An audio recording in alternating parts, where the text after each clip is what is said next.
In 2006, Anno Hideaki, the director of Neon Genesis Evangelion, Gunbuster, Kadekano, and other major works, founded Studio Khara. In 2007, he would officially leave Studio Gainax, of which he was a founding member and had worked at since 1984, bringing along with him many past collaborators. This would be the first of two major departures of talent from the company, the second of which would be the formation of Studio Trigger by Imaishi Hiroyuki and Otsuko Masahiko in 2011. More recent revelations surrounding the incredible mismanagement of Gainax have made it clear that leaving the company was probably the best decision for the creatives who had put so much hard work into producing many beloved series.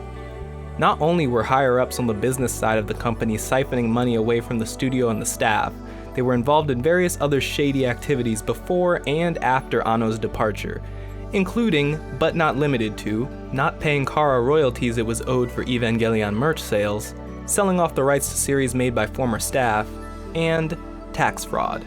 Many people, myself included, consider Gainax to be one of, if not the, greatest anime studios of all time. So while it may seem like the scandals, dishonesty, and crime all led to the slow and pitiful decline of Gainax, I prefer to view it as the start of a new era, where the ones that made the studio so incredible in the first place have transitioned into new positions where they have much more control. While focusing too much on studios can sometimes be misleading, since many creators aren't necessarily tied to a single one, Khara and Trigger very clearly carry the Gainax spirit. Since its founding, Trigger has continued to pump out a variety of original works, ranging from pretty good to unquestionably top tier. Imaishi Hiroyuki continues to deliver bombastic experiences like Kill la Kill and Promare. Yoshinari Yo has directed the whimsical and fun Little Witch Academia short films and TV series, as well as the slightly more dark and thoughtful Brand New Animal.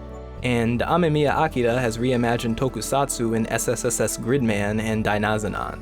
There's seemingly no end to the original ideas and creative output of the studio. And with cyberpunk edge runners in the near future, my excitement for new Trigger works hasn't slowed down a bit. Looking at Khara though, there's a major contrast in output when compared to Trigger. Khara hasn't really put out that much work, at least as the primary studio. And of its small body of work, the majority of it consists of the Evangelion rebuilds. I love Evangelion. It's one of my favorite series and an incredible display of creativity, introspection, and raw emotion. But if you told me the first 15 years of Anno Hideaki's new studio would be dedicated to redoing Evangelion, I would have probably said, that's ridiculous. No way it'll take that long. And followed up with, Evangelion already ended twice. I'd rather they just do something new. But here we are. And the last film in the Rebuild of Evangelion tetralogy has been released worldwide. I'm definitely happy to be able to see Anno's final vision for the series, but more than that, I'm excited to see Studio Khara get a chance to really reach its full potential. I have to say that I am so glad that Evangelion is finally over.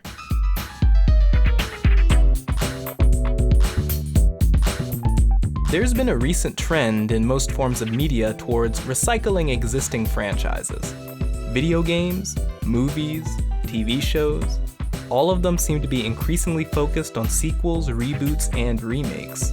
I don't want to totally condemn all franchised media, because media based on existing properties can absolutely be good, and often are. But sometimes it feels a little tiring to see so much energy wasted on content trying to cash in on nostalgia or to just piggyback on property recognition and goodwill of the general audience. The Rebuild of Evangelion is not that kind of remake.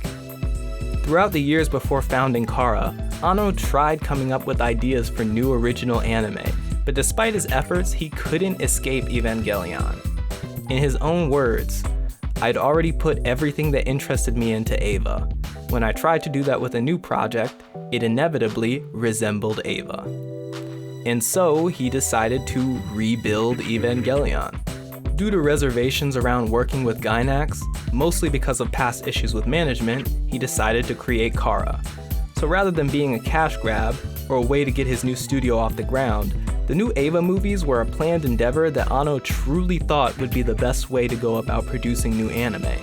And finally, Evangelion 3.0 plus 1.0 was released internationally by Amazon Prime Video on August 13th, earlier this year. It only took nearly 2 months, but I was finally able to tear myself away from Guilty Gear and Melty Blood long enough to sit down, rewatch the first 3 films, and at long last experience Anno's final vision for the series. And to be honest, the films don't quite get off to an amazing start. Evangelion 1.0, You Are Not Alone, is a fairly straightforward repeat of the first 6 episodes of the original Evangelion. It follows those events nearly beat by beat, while subtly introducing some very minor differences. Overall though, it just leaves you wondering what the point was. 1.0 isn't bad, but it's just the same thing over again, but more rushed and with slightly prettier presentation. One of the best parts of the original Eva is how it takes its time and paces itself nearly perfectly in order to slowly bring the viewer closer to the characters. And it almost feels like 1.0 takes advantage of the familiarity of the series in order to gloss over certain aspects. Why would the film need to show how Toji discovers that Shinji was the pilot of the Eva before he beats him up? You already know that he revealed it to the class and caused an uproar in the original series. It's still a good film, but feels less like the true vision for Evangelion and more like a recap. 2.0, You Cannot Advance, starts to get more interesting. When I first watched it years ago, I thought it was amazing. But now, I'd say it's good as a whole, but with some fantastic moments. The general structure of the second rebuild is actually focused around retelling episode 8 through nearly the end of the TV series. But unlike 1.0, 2.0 very heavily modifies and reorganizes the events. There's just too much to cover otherwise, and by adjusting things in this way, it manages to feel more effective than 1.0 overall. Even so, the film still doesn't have enough time to get to everything. There's a heavy emphasis on developing Rei, which was done very well and is interesting in contrast to her portrayal in the original series. But Asuka, who only gets introduced in this film, doesn't get enough focus in comparison to her TV incarnation, making her important moments in the film feel reliant on the audience already being familiar with the character. 2.0 also introduces a new character, Mari, but she has even less screen time than Asuka and is nearly entirely irrelevant as a character. I have no idea what purpose she was intended to fill in this movie, but whatever it was not conveyed at all. Really, the best part of this film is this ending, which gives Shinji an extremely rare triumphant moment, where he shows his conviction and does everything in his power to save Rei. And then, 3.0, You Cannot Redo, flips everything on his head. Having slept 14 years after the events of 2.0, Shinji is woken up and is forced to face the consequences of accidentally ruining the world in the process of attempting to save Rei. 3.0 is the largest departure of all of the films up to this point, which makes me want to say that it makes the films worth existing. Unfortunately, it's not all that great. After the time skip, all of the characters seem to be unforgiving of Shinji's actions, even though the outcome wasn't his fault. Even Misato, who actually supported him at the end of 2.0, behaves coldly to him. This in of itself isn't necessarily bad, but once again the movie doesn't spend enough time with the characters. Too much is left unexplained in the film, making it feel hollow. The scenes of Shinji and Kaoru bonding are great, but most of what's surrounding it doesn't live up to the same standard. 3.0 may have made many missteps, but Evangelion 3.0 plus 1.0 more than makes up for all of them, and retroactively makes the third film better. With the longest runtime of the films by far, it has plenty of space to really explore the new state of the world and characters that the previous one established. Explanations of seemingly uncharacteristic behavior in 3.0 are expanded upon, and each of the focal characters in the series gets new developments. It even managed to make Mari plot significant. Kinda. With enough time to pace out the plot and properly build up to the important moments, is the first of the Rebuild films to feel as well put together structurally as the TV series. And it actually feels like it brings new context to the show as well. While they follow diverging plot lines, the revelations within the film can be applied to the original series to give more context to the actions taken in that alternate version of the universe. The final Evangelion film is not only the best of the Rebuild movies, but it is a great ending for Eva as a franchise. There's no canonical story connection between the two versions of Eva that I know of, but they're best viewed as companion pieces of one another. The characters are the same at their core, and so watching each can give more meaning and insight into the other. For this reason, I'm actually glad that the Rebuilds exist. It's great to see a long-awaited happy ending for Shinji, and by extension, for Anno himself. Anno has made many opposing statements on whether he'll ever return to the series, but overall it seems like he's moving on. Having directed Shin Godzilla, which released in 2016, he's been lining up other reimaginings of classic tokusatsu franchises like Shin Kamen Rider and Shin Ultraman, and seems more interested in pursuing live-action opportunities than in continuing to create anime currently.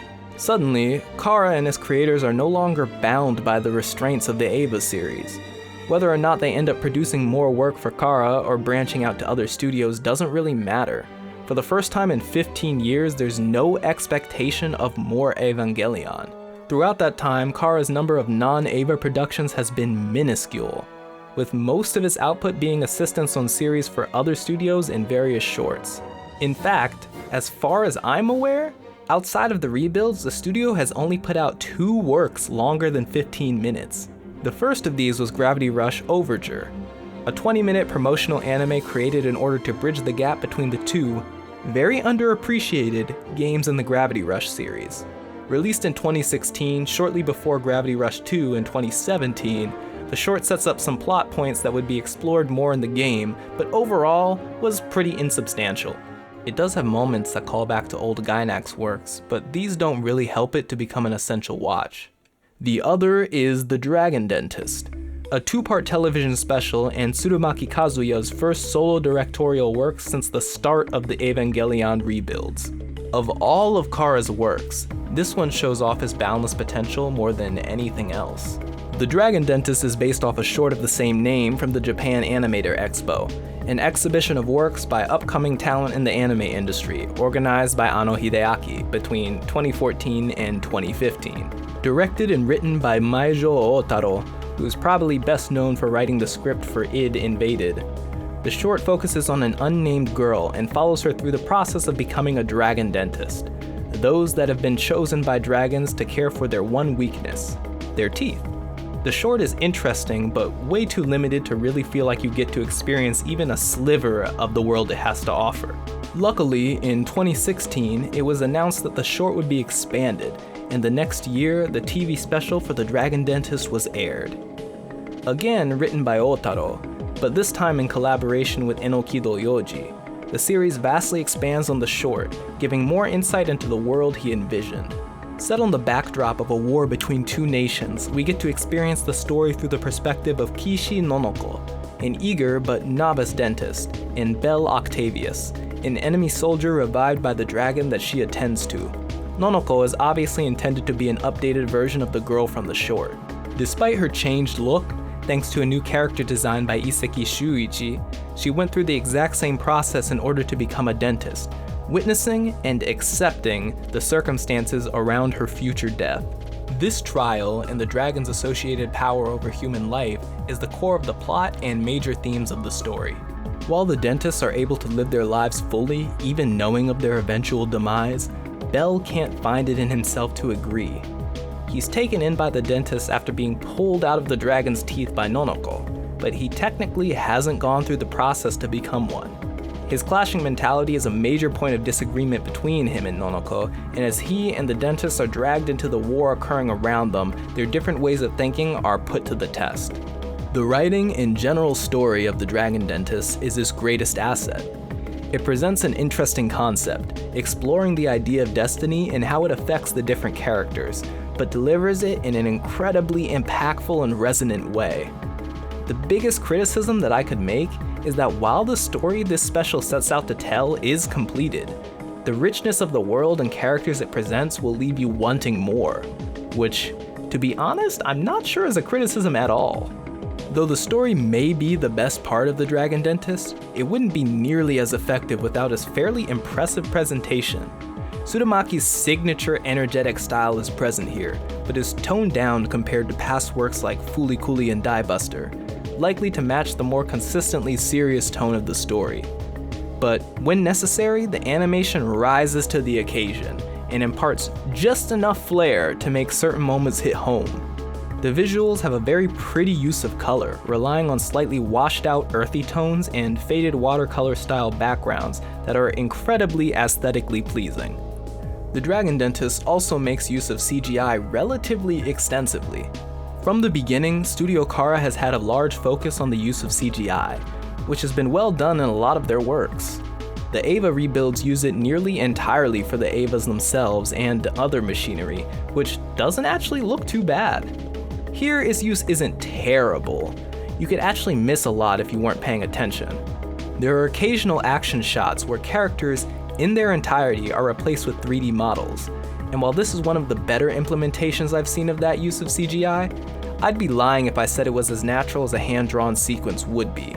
The cavity mushi that the dentists deal with in order to protect the dragon's teeth are nearly entirely rendered using CG as well. Their otherworldly appearance and more saturated red and black color palette make them stand out a lot. I think their designs are incredibly cool, but the way they look against the rest of the show when rendered in CG makes them feel out of place. Although the mushi may not have fully worked out in execution, their level of design quality carries through to nearly all of the other elements in the show. The characters in particular are intriguing.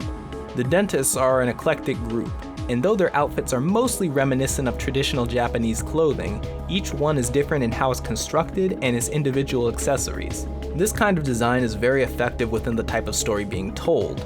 More than focusing on having each character be extremely distinct, they work well to categorize characters into separate groups and the associated connotations, while simultaneously allowing a good amount of personality to come through.